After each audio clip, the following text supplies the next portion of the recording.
तो आने वाली पीढ़ी हमसे क्या सवाल करेंगे या नहीं करेंगी और हमारा स्वागत कैसे करेंगे।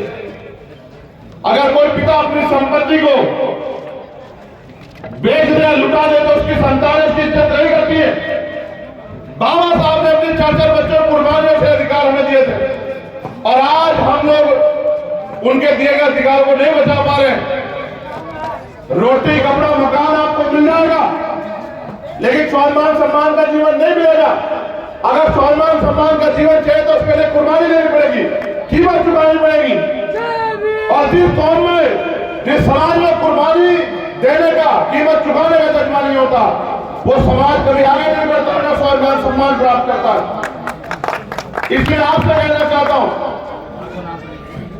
आज अपराध होने पर न्याय नहीं मिलता, जबकि न्याय जन्मसिद्ध अधिकार है। आज कोई बोलता है तो सरकारी मशीनरी का दुरुपयोग हो जाता है। सीबीआई, इनकम टैक्स, केंद्र की सरकार खूब करती है, एनआईए, झूठे मुकदमे, जेल। और जब मेरे जैसे लोग इनसे नहीं डरते तो फिर ये गोली चलाते हैं। मेरा समय अच्छा है क्योंकि मेरे कंधों में जिम्मेदारी, मेरी जान तो बच गई।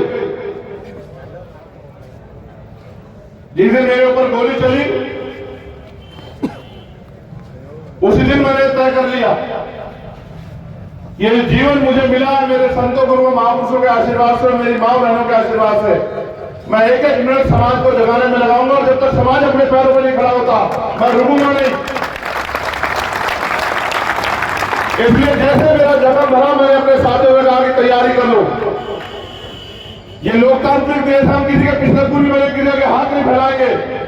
आज हालात ये है, अगर बच्चों की शादी करानी हो तो उधार पैसे लेने पड़ेंगे, बच्चों को पढ़ाना हो तो उधार पैसे लेने पड़ेंगे, इलाज कराना हो तो साहूकार में उधार पैसे लेने पड़ेंगे।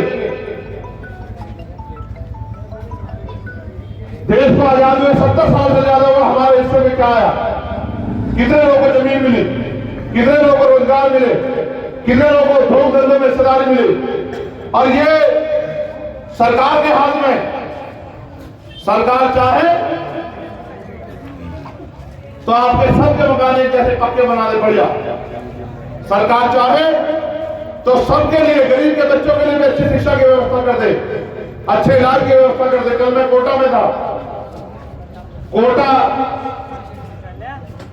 शिक्षा की नगरी, लेकिन मैंने देखा बड़ी बड़ी बिल्डिंग बनी हुई है और फीस है 2-2 लाख रुपए। आप बताओ आपके कितने बच्चे वहां चले जाएंगे पढ़ने के लिए? और अगर आप, ये मेरा गरीब समाज उस कोचिंग सेंटर में नहीं जा सकता, तो वो कोचिंग सेंटर हमारे लिए तो नहीं है ना, तो हमारे बच्चे शिक्षित लोग कैसे आगे बढ़ेंगे? आज सरकारी स्कूल खत्म किए जा रहे हैं।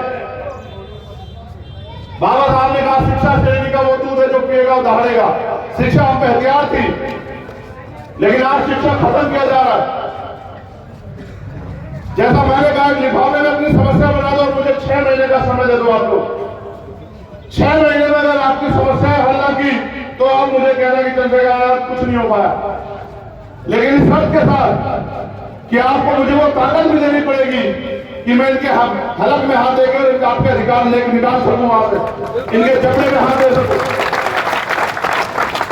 अगर आप ये कहो कि बिना राजनीतिक शक्ति के संभव है, तो ऐसा नहीं है। हम 5 लाख लोग भी जयपुर में 5 दिन बैठे रहेंगे, कोई नहीं सुनेगा हमें। लेकिन अगर हमारे 5 एमएलए भी होंगे तो पूरी सरकार को हमें सुनना पड़ेगा। इसलिए आपसे कहना चाहता हूं, आप अपनी ताकत बनाओ और लोकतंत्र की हत्या मत करो। आपकी वोट से अगर ऐसे लोग ताकतवर होंगे तो फिर वो आपका भला नहीं करेंगे। इसलिए आपकी शिकायत बैठ रही है कि विधायक जी ने ये नहीं किया, विधायक जी ने वो नहीं किया। मैं कह रहा हूं नीचे से ऊपर तक संगठित होकर अपना बनाओ और विधायक जी को भी बताओ कि जो हमसे छल करेगा हम उसको विधायक छोड़ो, चेयरमैन भी बनने लायक छोड़ेंगे, पार्षद बनने लायक अगर आप अपनी शक्ति का एहसास नहीं कराओगे तो वो आपको गुलाम समझ के कुचलते रहेंगे। इसलिए आपसे कहना चाहता हूं नौजवान साथियों, आज हमारे कंधों में जिम्मेदारी है अपने समाज को कंधों पर बिठा के आगे बढ़ाने की। नौजवान सिर्फ नारों तक सीमित ना रहे, नौजवान जिम्मेदारी उठाए। जैसे वो अपने परिवार की जिम्मेदारी उठा रहा, समाज की जिम्मेदारी उठाए, अपने प्रदेश और देश की जिम्मेदारी उठाए और जिम्मेदारी उठाए बाबा साहब अम्बेडकर के संविधान की रक्षा की, उसको लागू कराने की। क्योंकि जिस दिन भारतीय संविधान पूर्ण रूप से लागू होगा उस दिन भारत सोने की चिड़िया बनेगा, उस दिन भारत सम्राट अशोक के सपनों का भारत बनेगा, उस दिन अम्बेडकरवाद का राज आएगा। अभी अभी बिहार में जातिगत जनगणना हुई, आपने ध्यान दिया, उसके आंकड़े जारी हुए और आंकड़े कहते हैं कि 90% आबादी बहुजन बिहार में बहुजन समाज की है। दलित, पिछड़े, आदिवासी, मुसलमान, जैन, सिख, बौद्ध, पारसी, ईसाई, और आप राजस्थान में करा लो। अगर 90% नहीं निकली तो मुझे कहना, लेकिन ये 90% लोग अगर इनका राज नहीं आ रहा तो इनका मनोबल गिरा हुआ, इनको लगता है ये नहीं कर सकते।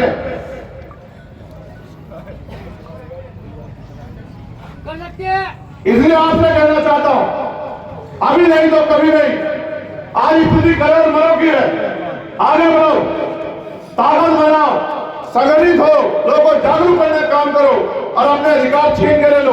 कोई आपको मांगने से कुछ नहीं देगा और अगर आपने कर लिया तो आपकी तरक्की को राजस्थान में कोई रोक नहीं सकता है। और जो साम्यवाद का कर राजस्थान बना हुआ है, इस साम्यवाद की जड़ें फट जाएंगी 2023 में ही, अगर आपने अपनी ताकत बना ली। क्योंकि हमारी वोट पे ताकत में आके और हमारे लोगों का शोषण कर रहे हैं। इसलिए मैं धन्यवाद दूंगा भाई अनिल जी का, जो हमारे नेता हैं और बहुत लंबे समय से यहाँ काम कर रहे हैं, जिन्होंने गली गली जाकर लोगों को जगाने का काम किया। उनकी पूरी टीम का धन्यवाद करूंगा।